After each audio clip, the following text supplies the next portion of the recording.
Have you ever wondered about those stories at the very beginning of the Bible? Noah and the ark, Adam and Eve, the Tower of Babel. Those stories in the first 10 or 11 chapters of Genesis, they make up less than 1% of the Bible, but they're probably the focus of over 99% of all attacks on the Bible. And those stories undermine a lot of people's faith, and they cause a lot of confusion.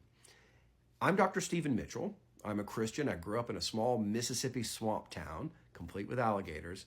And I also have a PhD in theoretical and computational physics. And I've spent decades of my life researching the science, the theology, the history, the archaeology, the literature behind those stories. And I have a very good idea of why those stories are there, how they spoke to the early Israelites, and what they say about God's message for us today. And I don't think you can really understand God's message in those stories without really understanding where they come from and why they're there and how they're different from the stories told in Mesopotamia and in Egypt at about the same time. I have an upcoming book that dives in depth about that. It's a Bible study book. And although it's not published yet, I wanted to come here on TikTok and start to tell you some of the key messages that are in there. If you're interested, I want you to follow me. I want you to like. I want you to comment.